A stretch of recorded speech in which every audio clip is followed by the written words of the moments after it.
तो गाइस अभी हो चुकी है सुबह एंड आज का topic welcome back to my new vlog. And अभी टाइम हो रहा है 4:21 और मैं मेडिटेशन करने के बाद व्लॉग स्टार्ट कर रहा हूँ। वैसे आज थोड़ा सही लग रहा है, वैसा नहीं है कि पूरे दिन सही नहीं लगता। आज थोड़ा बेटर फील हो रहा है।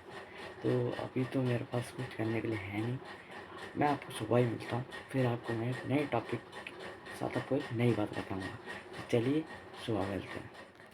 तो गाइस अभी हो चुकी है सुबह एंड आज का टॉपिक वैसे तो कुछ है नहीं, पर अगर मैं एक टॉपिक बनाऊँ तो आज का टॉपिक है कॉन्शियसनेस। मैं अभी सॉरी मैं अभी एक क्लास सुन रहा था, तो मुझे उस चीज़ पे एक कॉन्शियसनेस का एक टॉपिक याद आया। तो आज का टॉपिक कॉन्शियसनेस। अब कॉन्शियसनेस होती क्या है, जैसे एग्जांपल अगर कोई किसी को पढ़ा रहा है तो वो इस टाइम पे टीचर कॉन्शियसनेस में।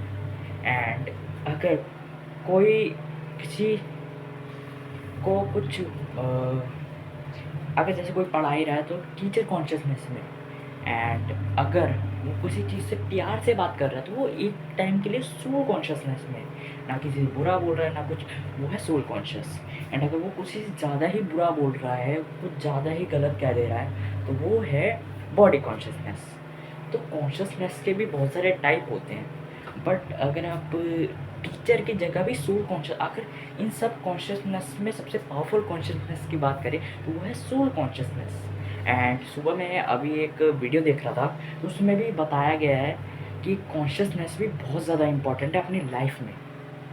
और शांति सबसे ताकत। हाँ, तो हम किस टॉपिक पे बात कर रहे थे, वो भी मैंने उधर थे तो मम्मी उधर काम कर रही थी इसलिए उधर भेज दिया।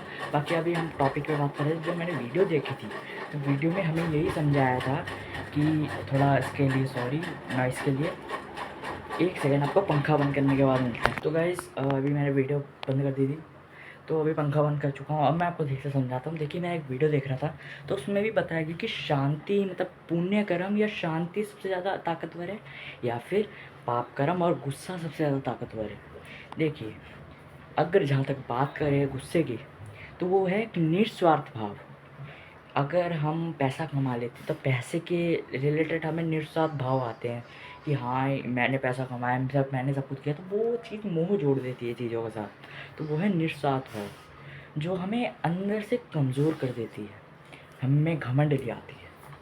और वहाँ जहाँ तक बात करें शुभ भाव की, तो वहाँ पे अगर हम पैसा भी कमा दें तो हमें हमारे अंदर कोई घमंड नहीं आता। हमें ये लगता है कि हम सब कुछ परमात्मा के कार्य के लिए ही कर रहे हैं, और ये एक शुभ भाव है कि हमें भी ऐसा ही बनना है। क्योंकि जहाँ तक बात करें तो शांति शक्ति ही सबसे ज़्यादा ताकतवर है, और ये सब निस्वार्थ भाव ये सब हमें कमज़ोर करते हैं, अंदर जहाँ अंदर से खोखला बना देते हैं। वही चीज़ मैं आपको इस वीडियो के माध्यम से समझाना चाहता हूँ कि हम जो भी करते हैं उसमें हर समय शुभ भाव रखें, कोई घमंड नहीं रखें। कि अगर हमने खाना भी बनाया तो हम ये घमंड रखते हैं कि हाँ हाँ मैंने खाना बनाया है, मैं ही सबसे अच्छा खाना बनाता हूँ, ये वो फलाना ढिमकाना। तो ऐसे थॉट्स नहीं चलने चाहिए, हर चीज़ में शुभ भाव रहना चाहिए। और वही चीज़ इस वीडियो के माध्यम से भी मैं आपको समझा रहा हूँ। और अभी मैं क्लास सुन रहा था तो उसमें भी एक स्टोरी के माध्यम से एक चीज़ समझाइए। एक साधु होता है एंड एक राजा होता है। राजा नॉर्मल जंगल में घूमने आता है, तो वो एक साधु को देखता है एंड फिर वो उस साधु के पास जाके बोल कि आपको कितना टाइम हो गया। ये उसने कुछ अलग बताया था, पर मैं अपने से एक नई स्टोरी आपको समझा रहा हूँ। उसमें होता क्या है, वो उसके पास जाके पूछता है कि आपको कितना टाइम हो गया वैराग्य में रहते हुए, इस दुनिया संसार को छोड़ के। तो उनने कहा मेरे को तो हो गए होंगे 50-60 साल, क्योंकि वो बहुत बूढ़े साधु थे। तो उनको 50-60 साल हो गए। एंड फिर वो साधु से पूछता है क्या तुम्हें किसी चीज़ से मोह है। तो वो कहता है मेरा नाम असल में मोहजीत है।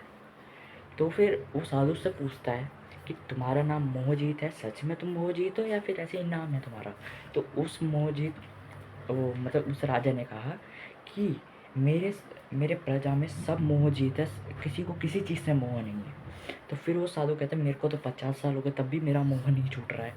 तो वो चीज़ फिर साधु क्या करता है, वो उस तो क्या बोला, राजा उसको कहता है कि मेरे कपड़े लेकर जाओ एंड फिर मेरी प्रजा के पास जाके बोलो कि मेरी डेथ हो गई। तो फिर वो उस प्रजा के पास जाता है एंड फिर वो राजा के उसके पिता के पास जाता है या उसकी प्रजा के पास जाता है एंड वो कहता है आपका राजा मर चुका है। तो फिर उसकी प्रजा कहती है ये सृष्टि एक पेड़ है और जिस जिस पंछी का जितना वक्त होगा, जितने समय तक इस सृष्टि रूपी पेड़ में बैठे रहना चाहती है वो बैठेगी, फिर अगर उसका टाइम होगा तो वो उड़ जाएगी। तो उसका भी ऐसा ही था। तो सबके पास गया वो मतलब उसकी बीवी के पास गया, उसके पिता के पास गया, उसकी माँ के पास गया, सब ने एक ही जवाब दिया कि ये सृष्टि रूपी पेड़ है और इसमें जो पंछी जितने समय तक बैठा रहना चाहता है वो बैठेगा एंड उड़ जाएगा। वही चीज़ मैं आपको समझाना चाहता हूँ कि किसी भी चीज़ से मोह रखना हमारे लिए ही, हमें अंदर से खोखला बनाने के लिए ही बहुत ज़्यादा बेकार है। तो वही चीज़ मैं आपको समझा रहा हूँ, किसी चीज़ से मोह मत रखो। अब ऐसा नहीं कह रहा हूँ कि वैराग्य ले, मोह रखना ही सबसे बड़ा हमें दुख देने वाली चीज़ है। अगर हम एग्ज़ाम्पल ले लो, किसी वस्तु द्वारा मोह रखते हैं तो फिर हमारा क्या कहते हैं, हमारे अंदर बहुत ज़्यादा मोह जुड़ जाता है। तो वही चीज़ मैं आपको समझाना चाहता हूँ कि किसी चीज़ से मोह मत रखो। तो यही आज का टॉपिक है। बाकी अगर वीडियो आपको पसंद आए तो उस वीडियो को लाइक करना। मैं आपको थोड़ी देर बाद मिलता हूँ, तो चलिए आपको थोड़ी देर बाद मिलते हैं। मैं यही ऐड करता हूँ एंड अगर आपको पसंद आया ये ब्लॉग तो इस वीडियो को लाइक करना है, मेरे चैनल को सब्सक्राइब करना। मैं मिलता हूँ आपको एक नए ब्लॉग के साथ, तब तक के लिए ओम शांति।